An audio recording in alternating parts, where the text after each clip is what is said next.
நேர்களை வணக்கம். நான் உங்கள் மார்ச் சொல்றேன். சிறப்பு நேர்காணலுக்காக நம்முடன் திராவிட வெற்றி கழகத்தின் முதன்மை செயலாளர் திரு வல்லம் பஷீர் இணைந்திருக்கிறார். வாருங்கள் அவரோடு பேசலாம். சார் வணக்கம். வணக்கம் சார். அனைத்து இந்திய அண்ணா திராவிட முன்னேற்ற கழகமும் பாரதிய ஜனதா கட்சியும் தேர்தலுக்கு பல மாதங்களுக்கு முன்பாகவே அவசரமாக கூட்டணி வச்சாங்க. கூட்டணி வைத்த பிறகு இந்த கூட்டணி ஒரு மெகா கூட்டணியாக மாறும் அப்படின்னு எடப்பாடி பழனிசாமி அறிவிச்சார். இன்னமும் அந்த ரெண்டு கட்சிகள் தான் அதிகாரப்பூர்வமா கூட்டணியில இருக்கு. பிறகு ரொம்ப நாளா அமைதியாவே இருந்தாங்க. இப்போ தொகுதி பங்கீடு பேச்சுவார்த்தையை இப்பயே ஸ்டார்ட் பண்ணிருக்காங்க. 54 தொகுதிகளுக்கு மேல பாஜக கேட்பதாக தகவல். நயினார் டெல்லி போயிட்டு வர்றாரு. எப்படி பாக்குறீங்க? பாரதிய ஜனதா கட்சியினுடைய கைப்பாவையாத்தானே அதிமுக இப்போது வரை இருந்து கொண்டிருக்கிறது. அதிமுக பேரண்ட் பாடி அப்படிங்கிறது வெளிப்பார்வைக்கு தானே தவிர அதிமுக லீடு எடுத்து இந்த கூட்டணியை முன்னகர்த்துகிற இடத்தில் இல்லை. பாரதிய ஜனதா கட்சி என்ன சொல்கிறதோ அதை செய்து முடிக்கிற இடத்தில் தான் அதிமுக இருக்கு. நேரடியா அமித்ஷா ஒரு போன் கால்ல எங்களுக்கு 100 சீட்டு கொடுத்துட்டு மீதம் இருக்கக்கூடிய 134 சீட்ல நீங்க போட்டியிடுங்கன்னு சொன்னா 100 சீட்டை அமித்ஷாவுக்கு கொடுத்தாக வேண்டிய கட்டாயத்தில் எடப்பாடி பழனிசாமி இருக்கார். இது எடப்பாடி பழனிசாமிக்கே நன்றாக தெரியும். இப்ப பாரதிய ஜனதா கட்சி புதிய நகர்வுகளுக்கு தயாராகி இருக்கிறது. குறிப்பா பைஜெயந்த் பாண்டாவை தமிழ்நாட்டினுடைய தேர்தல் பொறுப்பாளராக நியமித்தார்கள். பைஜெயந்த் பாண்டா எடப்பாடிய சந்திச்சுட்டு போனாரு, தமிழ்நாட்டில் இருக்கிற பாரதிய ஜனதா கட்சியினுடைய நிர்வாகிகளை சந்திச்சுட்டு போனாருன்றதெல்லாம் செய்தி. ஆனா எந்த விதமான முன்னேற்றமும் கூட்டணியில் இல்லை. அகில இந்திய காங்கிரஸ் கமிட்டியில ஒரு சோடங்கர்னு ஒரு மேலிட பொறுப்பாளரை போட்டாங்க சார். போட்ட உடனே நேரடியாக பேச்சுவார்த்தைக்கு போனாங்க. பேச்சுவார்த்தையினுடைய முடிவிலேயே காங்கிரஸ் கட்சியினுடைய அடுத்த கட்ட நகர்வு என்ன செய்ய போறாங்க என்னன்றதெல்லாம் தெரிஞ்சிருச்சு. ஆனா பாரதிய ஜனதா கட்சி இன்னமும் தன்னுடைய நிலைப்பாடு என்ன என்பதை பட்டவர்த்தனமாக வெளியிட சொல்லல. எத்தனை இடங்கள் கேட்கிறோம், என்ன மாதிரியான தேர்தல் வியூகங்களை வச்சிருக்கோம் அப்படிங்கிற எந்த செய்தியும் இல்லை.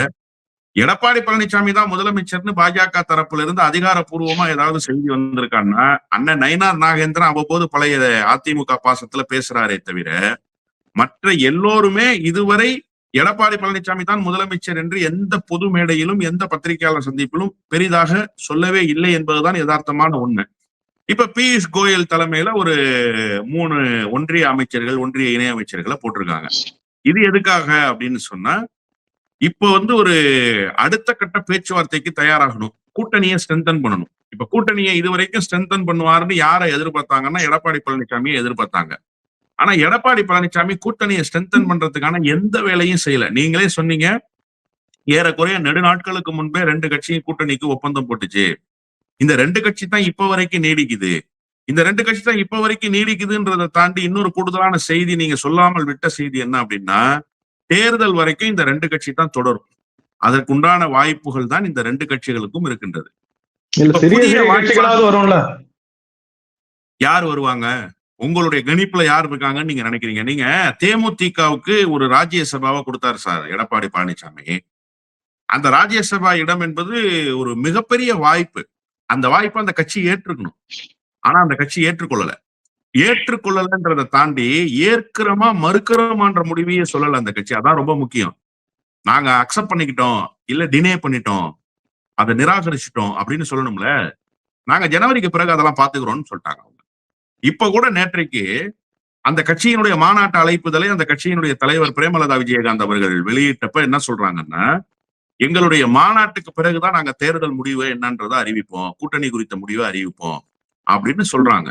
அப்ப இப்ப வரைக்கும் எதுவுமே உறுதி செய்யப்படாத ஒரு நிலைப்பாடுதான் இருக்கு. சரிங்க, பாமக 2 பிளவா போச்சுல்ல, அதுல ஒரு பாமகவாவது அதிமுக கூட்டணின்னு பேசணும்ல. அதிமுகவினுடைய தழுவலாக நிக்கணும்ல. இன்னைக்கு அன்புமணி ராமதாஸ் சாதிவாரி கணக்கெடுப்பு நடத்தணும்னு சொல்லி உண்ணாவிரதமோ ஆர்ப்பாட்டமோ நடத்துறாரு. அந்த ஆர்ப்பாட்டத்துல போய் டிடிவி தினகரனுடைய பிரதிநிதியா முன்னாள் அமைச்சர் செந்தமிழன் போய் உட்கார்ந்துருக்காரு. பாரதிய ஜனதா கட்சியின் சார்பில் போய் கருநாகராஜா உட்கார்ந்துருக்காரு. அதிமுக தரப்புல யாரு போயிருக்கா? அதிமுக தரப்புக்கு அழைப்பு விடுத்தாங்களா? ஏன் அதிமுக தரப்புக்கு அழைப்பு விடுக்கல? பாஜகவோட தான் சார் அன்புமணி போக போறாரு. அது 99 விழுக்காடு எல்லாருக்கும் தெரியும். இப்ப பாஜக யாரோட இருக்கு? பேரண்ட் ஸ்ட்ரக்சர் யாரு? நான் அதனாலதான் சொன்ன பேரண்ட் ஸ்ட்ரக்சர் மாதிரி வெளியில ஒரு தோற்றம் தெரியுது, அது உண்மையாக இல்ல. உண்மையிலேயே அதிமுகவுக்கு அந்த லெகசி இல்ல, அந்த லெகசி அதிமுக இழந்துருச்சு அப்படின்னு சொன்னேன் இல்லையா? அப்ப யார போய் பார்த்திருக்கணும்? அவங்க பிரதான கட்சி தமிழ்நாட்டுல யாரு சார் வலிமையா இன்னைக்கு அந்த அணியில இருக்கிற கோரிக்கையை முன்வைக்க முடியும்? அதிமுக தானே சார். அதிமுகவினுடைய பிரதிநிதித்துவம் தானே சார் பெருசு. அதிமுக தானே சார் தமிழ்நாட்டினுடைய எதிர்கட்சி.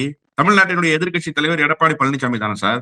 அப்ப அவரை விட்டுட்டு அந்த கூட்டணியில் இணைய போகிற கட்சிகள் எல்லாம் சேர்ந்து ஒரு ஆர்ப்பாட்ட போராட்டத்தை முன்னெடுக்கிறாங்கன்னா அப்ப இந்த கட்சியினுடைய நிலைமை என்ன? அப்ப எந்த இடத்துல அதிமுக வந்து நிற்குது? எங்காவது ஒரு இடத்துல அதிமுகவுக்கு உண்டான வேல்யூ அப்படியே இருக்கா அப்படின்னு கேட்டா அது ஒண்ணுமே இல்ல. அந்த கட்சிக்கு உண்டான வேல்யூவே என்னன்னு அந்த கட்சிக்கும் தெரியல, பொதுமக்களுக்கும் தெரியல. இப்ப அந்த நிலைக்கு அந்த கட்சி வந்து சேர்ந்துச்சு. அப்ப 55 இல்ல 65 இடங்கள் பாஜக கேட்டாலும் அதிமுக கொடுக்க வேண்டிய நிலையில் இருக்கிறார்கள், கொடுப்பார்கள் என்றுதான் நான் ஏற்கனவே அந்த சீட்டு பேரத்தினால கூட்டணியே முடிச்சவர் சார் எடப்பாடி பழனிசாமி. அண்ணாமலை தலைவராக முடிச்சாரா இல்ல அண்ணாமலையோடு இருந்த தனிப்பட்ட பகையினால் கூட்டணியை முடிச்சாரா? கரெக்டா சொல்லணும். நீங்க ஏதோ முறிக்கக்கூடிய தைரியம் எடப்பாடி பழனிசாமி இருக்கலாம். நீங்க அதான் தப்பு பண்றீங்க. அங்க அண்ணாமலையினுடைய தலையீட்டால் தான் இந்த கூட்டணி முறிஞ்சதை தவிர எடப்பாடி பழனிசாமி வேணான்னு முறிக்கல. முடிவெடுத்தது யாரு? பாஜக. முடிவெடுத்தது அதிமுகவா? அதிமுக சொன்னிச்சா எங்க கூட்டணியில உங்களுக்கு இடம் இல்ல, நாங்க உங்களோட கூட்டணி வச்சுக்க மாட்டோம்னு சொன்னிச்சா? பாஜக டிக்ளேர் பண்ணிச்சு அதிமுகவோட கூட்டணி இல்லைன்னு. பாமகவை பாஜக கமிட் பண்ணிச்சு, ஏசி சண்முகத்தை பாஜக கமிட் பண்ணிச்சு. இப்படி ஒவ்வொன்னையும் செய்தது பாஜக. அன்னைக்கு பாஜகவினுடைய அகில இந்திய தலைமைக்கு செய்தி சொன்னவர் அண்ணாமலை. நான் வந்து தனித்து நின்னா 15 இடங்களை வெற்றி பெற்று காட்டுறேன், 10 இடங்களையாவது வெற்றி பெற்று காட்டுறேன், அதற்குண்டான வலிமையை நான் உருவாக்கிட்டேன், கூட்டணி அதற்கு தயாரா இருக்கு, தேமுதிக மட்டும்தான் அவங்க பக்கம் போறாங்க, மீதி இருக்கிற எல்லாரும் நம்ம பக்கம் தான் இருக்காங்கன்னு சொன்னது யாரு? அண்ணாமலை. யார நம்புச்சு அகில இந்திய பாஜக தலைமை? அண்ணாமலையே நம்புச்சு. அதனால அந்த கூட்டணி முறிந்ததற்கு காரணம் அண்ணாமலை தானே தவிர எடப்பாடி பழனிசாமி இல்ல. இன்னொரு விஷயத்தையும் நீங்க நல்லா புரிஞ்சுக்கோங்க. எடப்பாடி பழனிசாமி எந்த முடிவையும் இது வரைக்கும் பாஜக விவகாரத்துல எடுக்கல. ஆதரிக்கிற முடிவையும் அவர் எடுக்கல, எதிர்க்கிற முடிவையும் அவர் எடுக்கல. 2024 எடுத்த முடிவும் பாஜகவினுடைய முடிவு. 2025 அமித்ஷாவை போய் இரவோடு இரவா பிளைட்ல பறந்து போய் சந்திச்சார்ல, யாருக்கும் சொல்லாம, அந்த முடிவும் பாஜக எடுத்த முடிவு. அப்ப பாஜக தான் லீட் எடுக்கும் அதிமுக விவகாரத்துல, குறிப்பா எடப்பாடி பழனிசாமி விவகாரத்துல. எடப்பாடி பழனிசாமியால முடிவெடுக்க முடியாது. எடப்பாடி பழனிசாமி அந்த இடத்தில் இல்லை என்பதுதான் உண்மை. இல்ல இன்னொரு விஷயம், எடப்பாடி பழனிசாமி பொதுக்குழு நடந்தது சமீபத்தில், அதுல பேசுறாரு அதிமுக கூட்டணி 210 இடங்களில் ஜெயிக்கும். எப்படின்னா கடந்த தேர்தல்ல அதிமுக கூட்டணி வாங்கின ஓட்டு சதவீதம் 23%, பாஜக கூட்டணி வாங்கினது 18%. இப்ப நாங்க 2 பேரும் கூட்டணியில இருக்கோம், சேர்த்தா 40க்கு மேல வருது, ஆட்சி உறுதின்றார். இல்ல நல்ல கணக்கு, அருமையான கணக்கு. அவரை யாரோ அப்படி சொல்லி ஏமாத்திருக்காங்க. ஏன்னா அவருக்கு கணக்கு போட தெரியாது. அவர் இந்த கணக்கை நம்பி ஏமாந்திருக்காரு, அதான் உண்மை. இப்ப நான் ஒரு கணக்கு சொல்றேன். இவர் சொல்றாரு இல்லையா, எடப்பாடி பழனிசாமி இந்த கணக்கை சொல்றாருல்ல, தேமுதிகவுக்கு ஒரு வாக்கு வங்கி இருக்கு தானே, 1% இருக்கட்டுமே, 1/2% இருக்கட்டுமே, தேமுதிகவுக்கு அந்த வாக்கு வங்கியை நீங்க உறுதி செஞ்சுட்டீங்களா? தேமுதிகவை அகாமடேட் பண்ணிட்டீங்களா? இல்ல. பாட்டாளி மக்கள் கட்சி கடந்த முறை இருந்த வலிமையோடு இப்ப இருக்கா? 2 பிரிவாச்சு. ராமதாஸ் ஒரு 30% டேமேஜை உருவாக்கி இருக்க மாட்டாரு, 25% டேமேஜை உருவாக்கி இருக்க மாட்டாரு பாமகவோட வாக்கு வங்கியில. அந்த 25% இப்ப பாமகவினுடைய அன்புமணி ராமதாஸ் தலைமையால டேமேஜ் கண்ட்ரோல் பண்ண முடிஞ்சிருச்சா? பண்ண முடியலையே. இன்னைக்கு கூட நிர்வாக குழு கூட்டத்தை ராமதாஸ் கூட்டியிருக்காரு, இவர் ஆர்ப்பாட்டம் போராட்டம்னு உட்கார்ந்துருக்காரு. பெரிய தலைவர்கள் பூரா பூத்தா அருள்மொழியிலிருந்து தீரனிலிருந்து ஜி.கே. மணி வரைக்கும் யார் பக்கம் உட்கார்ந்துருக்காங்க? ராமதாஸ் பக்கம் போய் உட்கார்ந்துருக்காங்க. அப்ப அதிமுக கூட்டணிக்கு பாமக அப்படியே வலுவோடு வந்து சேர்ந்துருச்சா? இல்ல. இன்னொரு பக்கம் சொச்சம் இருக்கிற கொஞ்சம் ஒரு 2.5-3% இருக்கக்கூடிய சிறுபான்மை வாக்கு அவருக்கு கிடைச்சிருக்கும்ல. நான் மொத்த வாக்குன்னு சொல்லல, சிறுபான்மை வாக்குல ஒரு 2.5-3% வாக்கு கிடைச்சிருக்கும்ல. ஏன்னா எஸ்டிபிஐ கட்சி கூட்டணியில இருந்தாங்க. இது இல்லாம இவர் பாஜகவை எதிர்க்கிறார்னு நம்பிக்கொண்டிருந்த கொஞ்சம் அதிமுக ஆதரவு, திமுக எதிர்ப்பு மத சிறுபான்மையினர் ஓட்டர்ஸ் இருப்பாங்கல்ல, கிறிஸ்டியன்ஸ், முஸ்லிம்ஸ் இருப்பாங்கல்ல, அவங்க கடந்த முறை வாக்களிக்கக்கூடிய ஒரு சூழலுக்கு வந்தாங்க. அதுக்கு என்ன காரணம் அப்படின்னு சொன்னா, எடப்பாடி பழனிசாமி எடுத்த இந்த பாஜக கூட்டணி இல்லை என்கிற நிலைப்பாடு. அதாவது அண்ணாமலை எடுத்த ஸ்டாண்டு, அதை எடப்பாடி பழனிசாமி தேர்தல் அரசியலுக்கு தனக்கு சாதகமாக பயன்படுத்திக்கிட்டார்ல, அந்த நிலைப்பாட்டுக்கு ஆதரவு ஓரளவுக்கு, அதாவது கிரவுண்ட் லெவல்ல பெருசா ரியாக்ட் ஆகலனாலும் ஒரு சின்ன லெவல்ல ரியாக்ட் ஆயிருக்கும்ல, அந்த வாய்ப்பை அவங்க பெற்றாங்க. இப்ப இந்த முறை அந்த வாய்ப்பு இல்லை. இப்ப இதெல்லாம் ஒரு டேமேஜா இருக்கிறப்ப எப்படி நீங்க 2 ஓட்டும் ஒன்னா சேர்ந்துரும்னு ஒரு கணக்கு போடுறீங்க? இன்னொன்னு சார், நாடாளுமன்ற தேர்தலினுடைய கணக்கு என்பதும் சட்டப்பேரவையினுடைய கணக்கு என்பதும் வெவ்வேறாக இருக்கும். சட்டப்பேரவையினுடைய கணக்கு நாடாளுமன்ற தேர்தல் கணக்கு மாதிரி இருக்காது. அது வேறு விதமாக இருக்கும்.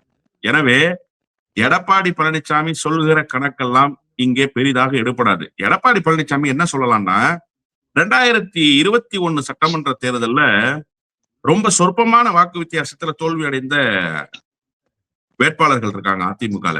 அதை சரி பண்ணி நாங்க வெற்றி பெறுவோம்னு சொன்னா அதுல ஒரு நியாயம் இருக்கு. 2 கட்சியும் கூட்டணி சேர்ந்துருச்சு, அதனால 2 கட்சியினுடைய வாக்குகளும் சேரும், கடந்த முறை பெற்ற வாக்குகள் இந்த முறை சேரும் அப்படின்னா உண்மையிலேயே அது சேராது. நான் இன்னும் சொல்றேன், அதிமுகவினுடைய தொண்டர்கள் பலரே அதிமுகவுக்கு வாக்களிக்க முடியாத ஒரு நிலைக்கு தள்ளப்படுவாங்க பாஜகவோட கூட்டணியில இருந்தா. பாஜக கூட்டணிக்காக வெக்கப்படுறாங்க சார் அதிமுக தொண்டர்கள். வெளியில தலகாட்ட ஏற்கனவே இருந்த ஒரு பெரிய பெரிய பெரிய அளவுல ஜெயிச்ச கட்சி தான் சார் அது. இப்ப திமுகவுடைய அந்த எதிர்ப்பு வேற இருக்கு. நல்ல ஒரு விஷயம் புரிஞ்சுக்கங்க, அதிமுக ஜெயிச்ச கட்சி தான், நான் தோத்த கட்சி நான் சொன்னேன். இல்ல எப்ப பாஜகவோட சேர்ந்து ஜெயிச்சாங்க சொல்லுங்க? 2021 ஒரு பெரிய எதிர்கட்சியா தானே வந்தாங்க. ஒன்னும் ரொம்ப மோசமான தோல்வி. திமுக 23 சீட்லாம் வாங்கியிருக்கு. சரி சார், வந்து ஒரு 10 ஆண்டு கால ஆட்சிக்கு அதிருப்தி இருக்கும். இப்ப திமுக மேல ஆட்சியின் மீது அதிருப்தி, இதெல்லாம் சேர்ந்து அதிமுக கிட்ட தானே வரும். சரி, திமுக ஆட்சிக்கு அதிருப்தி இருக்கா? இப்போ அது களத்துல டேக் ஓவர் பண்ணிட்டாரா எடப்பாடி பழனிசாமி? எந்த இடத்துல எந்த இடத்துல டேக் ஓவர் பண்ணாரு? எந்த பிரச்சனையை டேக் ஓவர் பண்ணாரு சொல்லுங்க நீங்க? இந்த பிரச்சனை சார், நான் என்ன கேட்கிறேன்னா, ஒரு பிரச்சனையை இஷ்யூ பேசினா நீங்க சொல்லுங்க சார், நான் சொல்றேன். இத டேக் ஓவர் பண்ணி லீட் எடுத்துட்டாரு எடப்பாடி பழனிசாமி. ஒரே ஒரு செய்தியை நீங்க சொல்லுங்க சார். இன்னைக்கு கூட +2 மாணவர்களுக்கு மடிக்கணினி திட்டத்தை நிறுத்தினதை எதிர்த்து ஆர்ப்பாட்டத்தை அறிவிச்சிருக்காங்க. எல்லா போராட்டத்திலயும் அஜித் குமார் மரண நிறைய விஷயத்துல போராடி இருக்காங்க சார். யார் அந்த சாரு? ஓகே, ரொம்ப அருமையான செய்தி நீங்க சொன்னீங்க. 2 செய்தி சொல்லிட்டீங்க. அஜித் குமார் மரணத்துல டேக் ஓவர் பண்ணிட்டாங்க அதிமுக அப்படின்னு சொன்னீங்கல்ல. அஜித் குமார் மரணத்துக்கு சிபிஐ விசாரணை நடத்தணும்னு அதிமுக பிரச்சனையை டேக் ஓவர் பண்றதுக்கு முன்னாடியே பிரச்சனையை க்ளோஸ் பண்ணிட்டாரு தமிழ்நாட்டு முதலமைச்சர். மறந்துடக்கூடாது நீங்க. இது தமிழ்நாடு காவல்துறை சம்பந்தப்பட்ட விவகாரமாக இருக்கு. இதை தமிழ்நாடு காவல்துறையே விசாரிக்குமே ஆனால் உண்மை குற்றவாளிகள் வெளியில வராம போயிடுவாங்கன்னு சிபிஐ விசாரணை கேட்டது யாரு? தமிழ்நாட்டினுடைய முதலமைச்சர் கேட்டார். அப்ப அங்கேயே அவர் அந்த பிரச்சனையை க்ளோஸ் பண்றார். அதிமுகவுக்கு கேப்பே வைக்கல. இப்ப மடிக்கணினி விவகாரம். இப்ப இந்த மடிக்கணினி விவகாரம் குறிப்பாக பள்ளி மாணவர்களினுடைய கவனத்தை ஈர்க்குதுன்னு வச்சுக்கோங்களேன். இப்ப புதுமை பெண் திட்டத்தின் மூலமாக எத்தனை மாணவிகள் பயன்பெற்றிருக்கிறாங்கிறது இதை விட கூடுதலாக இருக்குல்ல. இந்த திட்டம் நிறுத்தப்பட்டதாக ஒரு பிரச்சாரம் இருக்குல்ல, இதை விட கூடுதலான திட்டங்களை நிறைவேற்றி கொடுத்துருச்சுல்ல அரசு. அதுல எங்க ஆன்டி இன்கம்பன்சி உருவாயிச்சுன்னு நீங்க நினைக்கிறீங்க? அண்மையில நடந்த விழாவுல பெண்கள் மேடை ஏறினாங்களே, அதுல எத்தனை மாணவிகள் வந்து ஏறினாங்க? கல்லூரியில புதுமை பெண் திட்டத்தின் மூலமாக வந்து சேர்ந்திருக்கக்கூடிய மாணவிகளினுடைய எண்ணிக்கை சராசரியாக 22% உயர்ந்திருக்கு. நான் சொல்றது சராசரி. கூடுதலும் இருக்கு, இதுல குறைவும் இருக்கு. அப்ப 22% மாணவிகளினுடைய வருகை வந்து கூடியிருக்கு. புதிய திட்டங்களின் மூலமாக, புதிய வியூகங்களின் மூலமாக, தமிழ்நாடு அரசு வகுத்திருக்கிற வியூகங்களின் மூலமாகனா இந்த இடத்துல எங்க சார் தொய்வு இருக்கு? அப்போ இப்படி ஒவ்வொரு பிரச்சனையாக நீங்க வந்து பேசுனீங்கன்னா அந்த பிரச்சனையை முறையாக கையாண்டிருக்கு. ஒண்ணு வேணாம் சார், நான் என்ன கேட்கிறேன், தமிழ்நாடு சமத்துவ பூத்து குலுங்குகிற நந்தவனம் தானே. 2014 மோடியா லேடியான்னு கேட்டு சேலஞ்ச் பண்ணாங்கல்ல அந்த அம்மா சொன்னாங்கல்ல, இங்க மதவாத கும்பலுக்கு இடம் இல்லைன்னு சொன்னாங்கல்ல, அறைகூவல் விடுத்தாங்களா இல்லையா 2014? இந்தியாவில் எந்த மாநிலமும் பேசாத செய்தியை பேசியது தமிழ்நாட்டினுடைய அன்றைய முதலமைச்சர் அம்மையார் ஜெயலலிதா. மறந்துடாதீங்க நீங்க. மதவாதம் இங்கே தலை தூக்குவதற்கு நான் அனுமதிக்க மாட்டேன் என்று சொன்னவர் ஜெயலலிதா. இன்னைக்கு திருப்பரங்குன்றத்துல ஒரு கலவர சூழலை வேண்டுமென்றே திட்டமிட்டு உருவாக்குகிறார்கள். எடப்பாடி பழனிசாமி என்ன சார் பேசினாரு? என்ன பேசினாரு? 100 ஆண்டுகளை கடந்திருக்கிற வழக்கு சார். அந்த வழக்கு 20 நாளுக்குள்ள ஒரு இண்டிவிஜுவல் ஜஸ்டிஸ், சிங்கிள் நீதிபதி அமர்வு, ஒரு நீதிபதியினுடைய அமர்வு 20 நாளுக்குள்ள விசாரிக்கிறாங்க. ஸ்பாட் விசிட் 20 நாளுக்குள்ள போறாரு. எந்த வழக்குக்கு சார் ஸ்பாட் விசிட் போய் நீதிபதி தீர்ப்பு கொடுத்தாரு? இந்த வழக்குக்கு எப்படி சார் ஸ்பாட் விசிட் போனாரு நீதிபதி? அது அவருடைய உரிமை. நான் அதை கேள்வி கேட்கறது இடத்துல இல்ல. ஆனால் இந்த வழக்கினுடைய தன்மை மாறி இருக்க, இது எடப்பாடி பழனிசாமிக்கு தெரியாதா? ஏன் எல்லைக்கல்ல தீபக்கல்லாக மாத்துறீங்க அப்படிங்கிற செய்தி பல ஆண்டுகளாக பேசப்பட்ட 1882 தீர்ப்பு. சுதந்திரத்துக்கு முன்பு 1926 தீர்ப்பு, சுதந்திரத்துக்கு பின்பு எத்தனை வழக்கு, இப்படி 100 ஆண்டுகளை கடந்த வழக்கு 20 நாட்கள்ல விசாரிச்ச ஒரு நீதிபதி தீர்ப்பை கொடுத்திருக்கிறாரு.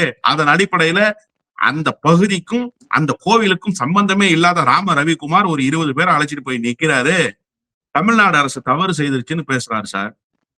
6 மணிக்கு நீ தீபத்தை ஏத்தலன்னு 6:05க்கு கண்டெம்ட் ஆஃப் த கோர்ட் எடுப்பேன். ஸ்டெர்லைட் ஆலையை மூடுறதுக்கு உத்தரவு போட்டுச்ச நீதிமன்றம், கண்டெம்ட் ஆஃப் த கோர்ட் எடுப்போம்னு சொன்னாங்களா நீதித்துறை? எடுத்தாங்களா சார்? 48 நாள் தீர்ப்பு வந்ததற்கு பிறகு ஆலையை நடத்தின அனில் அகர்வால் 48 நாள் கண்டெம்ட் ஆஃப் த கோர்ட் போடல, 49வது நாள் போட்டாங்க நீதிமன்றத்தினுடைய அவமதிப்பு. அதன் பிறகு பூட்டி சாவியை ஒப்படைச்சாங்க. கோர்ட் சொன்னிச்சா 30ஆம் தேதி தீர்ப்பு வந்துச்சு, 30ஆம் தேதி நைட்டு 12 மணியோட டைம் முடிஞ்சிச்சு, 12:05க்கு சாவியை ஒப்படைக்கலன்னா 12:10க்கு கண்டெம்ட் ஆஃப் த கோர்ட்னு சொன்னிச்சா? அப்ப இப்படியெல்லாம் தமிழ்நாட்டுக்குள் எல்லா வகையிலும் எல்லா சூழல்களையும் உருவாக்கி கலவரத்தை மூட்டுவதற்கு முயற்சிக்கிறாங்க. சமூகத்துல ஒரு பிளவுவாதத்தை உருவாக்குவதற்கு முயற்சிக்கிறாங்க. நீங்க யாரினுடைய வழியில் வந்திருக்கீங்க? எம்ஜிஆர் ஜெயலலிதா வழியில் வந்திருக்கீங்க. அவங்க என்றைக்காவது இப்படி ஒரு சூழல் உருவாவதற்கு அனுமதிச்சிருக்காங்களா சார்? தவறு செய்தார் என்று தெரிஞ்சவுடன் சங்கராச்சாரியார் அரெஸ்ட் பண்ணி தூக்கி உள்ளார வச்சு சார் அந்த அம்மா. அதான் சார் அந்த அம்மாவோட ஹைட்டு. யாரும் செய்ய முடியாதது சார் அது. அவ்வளவு பெரிய விவகாரத்தை ரொம்ப அசால்ட்டா செஞ்சு முடிச்சிச்சு அந்த அம்மா. நீங்க அந்த வழியில வந்துட்டு வெண்சாமரம் வீசிக்கிட்டு இருக்கீங்க ராம ரவிக்குமாருக்கு. அப்ப இதெல்லாம் தமிழ்நாட்டு மக்கள் பாக்குறாங்களா இல்லையா? தமிழ்நாட்டினுடைய தன்மைக்கு எதிரான போக்க கையில் எடுக்கிற வேலை சார் இந்த வேலை. இது எப்படி அதிமுகவுக்கு வாக்கு வங்கியமான அதிமுக தொண்டை சிரிக்கிறான் சார். இப்படி ஒரு கேவலமான தலைமைக்கு கீழே செயல்பட வேண்டிய நிலைமை இருக்குன்னு வேதனையில சிரிக்கிறான்.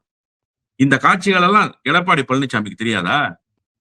ஒண்ணு வேணாம், நீங்க பல தொகுதிகள்ல போட்டியிடுவதற்கு ஆட்கள் இன்னைக்கு தயார் இல்லை தெரியுமா? அதிமுகவுக்குள்ள ஜெயலலிதா அம்மையார் இருக்கிற போது, அதாவது விருப்ப மனு கொடுக்கலாம்னு அறிவிப்பு வெளியிட்டா சாரை சாரையாக வருவாங்க சார் தொண்டர்கள். இன்னைக்கும் வர்றாங்க, இல்லைன்னு சொல்ல நான். இல்ல அதிமுக அலுவலகம் காலியா இருக்குன்னா நான் சொல்ல மாட்டேன். ஆனா கடந்த ஆண்டுகளில் தேர்தல்களில் இருந்ததை போல உற்சாகம் இப்ப இருக்கா? சொல்லுங்க, இப்ப இருக்கா சார்? தஞ்சாவூர் தொகுதியில திமுக காங்கிரஸ் தொடர்ச்சியாக வெற்றி பெற்ற நாடாளுமன்ற தொகுதியில 2014 தேர்தல்ல பரசுராமன் ஒரு ஊராட்சி மன்ற தலைவரை கொண்டு வந்து நிறுத்தி டிஆர் பாலுவை தோக்கடிச்சு, அண்ணன் டிஆர் பாலுவை வெற்றி வாகை சூடுச்சு சார் அந்த அம்மா. இதான் சார் தஞ்சாவூர்ல அதிமுகவினுடைய லெகசி. இப்ப என்ன நிலைமை? 2024 தேர்தல்ல தஞ்சாவூர்ல அதிமுக போட்டியிடல தெரியுமா உங்களுக்கு? இல்லாத தேமுதிகவுக்கு கொடுத்துட்டாங்க சார் அந்த சீட்டை. தேமுதிகவே எதிர்பார்க்கல இப்படி ஒரு சீட்டு தனக்கு கொடுப்பாங்கன்னு. கேண்டிடேட்டை போய் தேடுது தேமுதிக. இந்த நிலைமைக்கு அதிமுகவை கொண்டு வந்து நிறுத்திட்டு நீங்க 210 தொகுதியை ஜெயிச்சிருவோம்னு வாய்ச்சவடால் விடுறீங்களே, இதெல்லாம் எவ்வளவு பெரிய கேவலம். அதிமுக போன்ற மாபெரும் இயக்கத்தை சிதைத்து சின்னாபின்னமாக்கிட்டு இன்னைக்கு ஒண்ணு இல்லாம அந்த கட்சியை செய்துட்டு வெற்றி சவடால் சார். ஒண்ணு நான் சொல்றேன், இன்னைக்கு நீங்க தெரிஞ்சுக்கங்க, உங்களுடைய ஊடகத்தின் வாயிலாக நான் சொல்றேன், எடப்பாடி பழனிசாமிக்கு முதலமைச்சர் நாற்காலி கணக்கல்ல. எடப்பாடி பழனிசாமி எதிர்கட்சி தலைவராக இருக்கணும்னு தான் விரும்புறார். எதிர்கட்சி தலைவர் பதவிக்கு தான் அவர் போட்டியிடுறார். அதை தக்க வச்சுக்கிட்டா போதும்னு நினைக்கிறாரு. அதற்குண்டான அரசியலை தான் அவர் செய்துட்டு இருக்காரு. இல்ல, ஒருவேளை அவர் அப்படியே நினைக்கிறோம், பாஜகவினுடைய யூகம் எடப்பாடி பழனிசாமி ஆட்சியில் அமர்த்துறதா இருக்காதா? ஏன்னா அப்பதான் அவங்களும் வளர முடியும் சார். ஒரு விஷயம், அதாவது வியூகங்களை வகுக்கிற இடத்தில் அதிமுக இல்ல, எடப்பாடி பழனிசாமி இல்ல. வியூகங்களை வகுக்கிற இடத்தில் யார் இருக்காங்கன்னா பாஜக தான் இருக்காங்க. ஏன்னா பாஜகவினுடைய லீடு தான் அங்க பெருசு. எடப்பாடி பழனிசாமி முதுகெலும்பு இல்லாத தலைவரா மாறிட்டாரு. இன்னும் சொல்ல போனா சுயத்தை இழந்திருக்காரு. அதிமுகவினுடைய சுயத்தை, அவருக்குன்னு ஒரு சுயமும் கிடையாது. அவர் என்ன பெரிய லீடரா? அவரு ஜெயலலிதா அம்மையார் மாதிரி பெரிய லீடரா? என்னை பொறுத்தவரை அவர் சசிகலா அம்மையார் மாதிரி கூட ஒரு லீடர் கிடையாது. ஆனா அதிமுகவுக்குன்னு ஒரு ஸ்ட்ரென்த் இருந்துச்சுல்ல, ஒரு ஃபோர்ஸ் இருந்துச்சுல்ல, அந்த ஃபோர்ஸை எடப்பாடி பழனிசாமி இழந்துட்டார் சார். ஆனாலும் நீங்க லீட் பண்ற இடத்துல பாஜக அதிகாரத்தை வச்சுக்கிட்டு இருக்கே தவிர களத்துல அதிமுக தான் சார் ஸ்டாரு. அதிமுக விசஸ் திமுக தான். அப்போ என்ன நிலைப்பாடு எடுக்கணும், கட்சியை எப்படி நகர்த்தணும்ன்றத அதிமுக தலைமை தான் கீழ்நிலையில முடிவு பண்ண முடியும். ஒண்ணு வேணாம், நான் ஒரே ஒரு உதாரணம் கேட்கிறேன். தமிழ்நாடு முழுக்க 63,000 சுற்றம் பூத் இருக்குல்ல, இந்த பூத்துக்கு ஏஜென்ட் யார் போடுவா? அதிமுக போடுமா பாஜக போடுமா? நீங்க சொல்லுங்க. பாஜக போடுமா? பாஜக ஆள் இருக்கா பூத் ஏஜென்ட் போடுறதுக்கு? அப்ப இந்த வேலையை யார் செய்யறது? அதனால ஆட்சி அதிகாரத்துல உட்கார வைக்கிற வேலையெல்லாம் பாஜக செய்ய முடியாது. பாஜகவுக்கு எம்எல்ஏ சீட்டு கொடுக்குற வேலையவே அதிமுக தான் செய்யும். நீங்க மிரட்டி வாங்கலாம் 55 சீட்டு. 55 சீட்டு ஜெயிக்கணும்ல, ஓட்டு யார் போடணும்? தேர்தல் வேலை யார் செய்யணும்? அதிமுக தொண்டை செய்யணும். நீங்க குரல் வலைய நசுக்கி அதிமுக 55 சீட்டை வாங்குனீங்கன்னா தொண்டை சோர்வடைஞ்சிருவான். உங்களை 55 தொகுதிக்கு தோக்கடிக்கிற வேலையை தொண்டன் செய்வான். அதிமுக மாதிரி தேர்தல் வேலை செய்யற ஒரு கட்சியை நீங்க பார்க்க முடியாது சார். அதெல்லாம் ஒன்ஸ் அப்பான் எ டைம் ஆயிடுச்சு, ஒரு காலத்தில் என்று மாறிவிட்டது. இப்ப அந்த கட்சி அப்படி இல்லை. ஆனாலும் பாஜகவை விட களத்துல பெரிய கட்சி அதிமுக தான். தேர்தல் வேலையை அதிமுக தான் செய்யணும். அதனால பாஜக எடப்பாடி பழனிசாமி முதலமைச்சராக்கி உட்கார வைக்கிற அளவுக்கு எல்லாம் அங்க ஒண்ணும் இல்லை. அவ்வளவு பெரிய கட்டமைப்பும் பாஜக கிட்ட இல்ல. நிறைய விஷயங்களை பகிர்ந்து ரொம்ப நன்றி. நன்றி.